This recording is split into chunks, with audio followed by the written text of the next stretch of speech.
ओम साई राम। सभी साईं भक्तों को मेरा सादर प्रणाम। हम अध्याय 2 के अगले भाग का वर्णन करते हैं। गर्मा गर्म बहस। शिरडी पहुंचने के प्रथम दिन ही बाला साहब तथा मेरे बीच गुरु की आवश्यकता पर वाद विवाद छिड़ गया।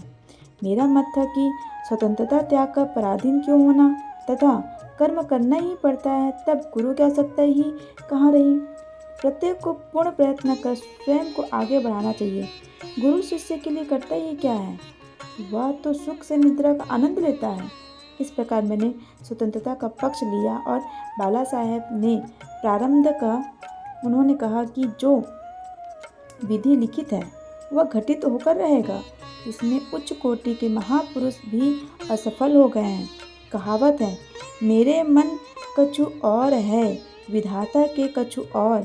फिर परामर्श युक्त शब्दों में बोले, भाई साहब, यह निरी विद्वता छोड़ दो। यह अहंकार तुम्हारी कुछ भी सहायता न कर सकेगा। इस प्रकार दोनों पक्षों के खंडन मंडन में लगभग 1 घंटा व्यतीत हो गया और सदैव की भांति कोई निष्कर्ष न निकला। इसलिए तंग और विवश होकर विवाद स्थगित करना पड़ा। इसका परिणाम यह हुआ कि मेरी मानसिकता शांति भंग हो गई तथा मुझे अनुभव हुआ कि जब तक घोर वैदिक बुद्धि और अहंकार ना हो तब तक विवाद संभव नहीं है।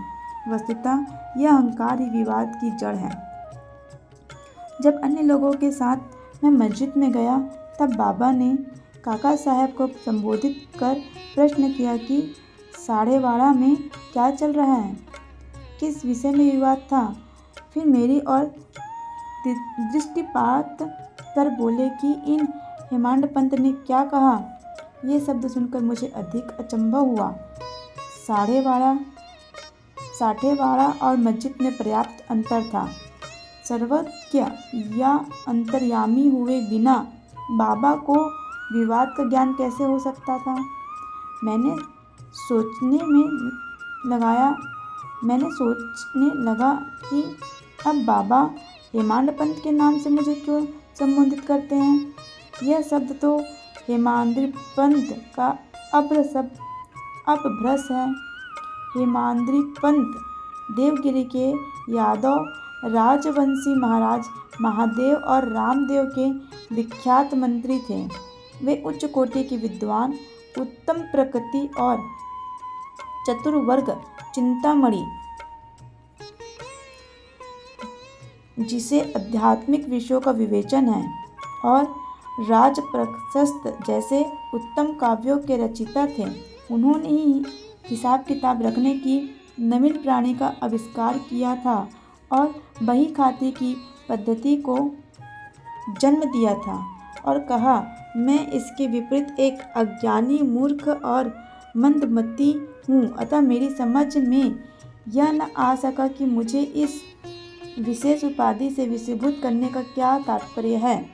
गहन विचार करने पर मैं इस निष्कर्ष पर पहुंचा कि कहीं मेरे अहंकार को चूर करने के लिए ही तो बाबा ने इस अस्त्र का प्रयोग नहीं किया है, ताकि मैं भविष्य में सदैव के लिए निरभिमानी एवं विनम्र हो जाऊं, अथवा कहीं यह मेरे वाक चातुर्य के उपलक्ष्य में मेरी प्रशंसा तो नहीं है। भविष्य पर दृष्टिपात करने से प्रतीत होता है कि बाबा के द्वारा हेमांड पंत की उपाधि से विभूषित करना कितना अर्थपूर्ण और भविष्य गोचर था। सर्वविदित है कि कालांतर में दाभोलकर ने श्री साईं बाबा संस्थान का प्रबंध कितने सुविचारू एवं विद्वत्पूर्ण ढंग से किया था। हिसाब किताब आदि कितने उत्तम प्रकार से रखे तथा साथ ही साथ महाकाव्य साईं सत्यचरित्र की रचना भी की। इस ग्रंथ में महत्वपूर्ण और आध्यात्मिक विषयों जैसे ज्ञान, भक्ति, वैराग्य, शरणागति व आत्मनिवेदन आदि का समावेश है। बोलो साईनाथ महाराज की जय। अध्याय 2 में ही गुरु की आवश्यकता। गुरु की आवश्यकता, इस विषय में बाबा ने क्या उद्गार प्रकट किए, इस पर हेमांड पंत द्वारा लिखित कोई लेख या स्मृति पत्र प्राप्त नहीं है, परंतु काका साहब दीक्षित ने इस विषय पर उनके लेख प्रकाशित किए हैं। बाबा से भेंट करने के दूसरे दिन हेमांड पंत और काका साहब ने मस्जिद में जाकर घर लौटने की अनुमति मांगी। बाबा ने स्वीकृति दे दी।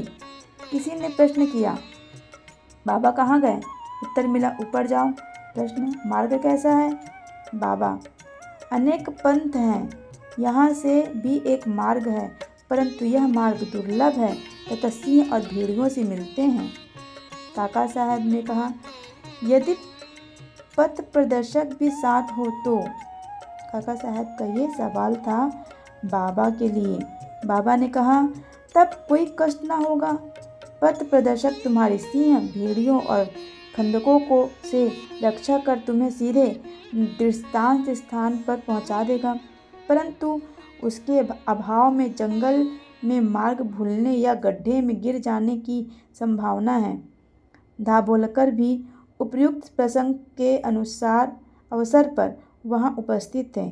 उन्होंने सोचा कि जो कुछ बाबा कह रहे हैं वह गुरु की आवश्यकता क्यों है। इस प्रश्न का उत्तर है साईं लीला भाग 1 संख्या 5 व पृष्ठ 87 के 46 के अनुसार।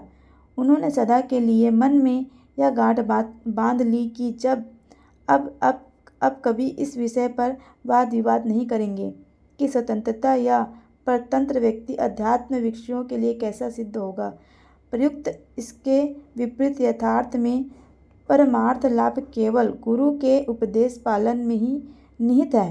इन उपदेशों का वर्णन मूल काव्य ग्रंथ के इस अध्याय में किया गया है, जिसमें लिखा है कि राम और कृष्ण महान अवतारी होते हुए भी आत्मानुभूति के लिए राम को अपने गुरु वशिष्ठ और कृष्ण को अपने गुरु संदीपनी की शरण में जाना पड़ा था। इस मार्ग में उन्नति प्राप्त करने के लिए केवल श्रद्धा और धैर्य, ये ही 2 गुण आवश्यक हैं। बोलो श्री साईनाथ महाराज की जय।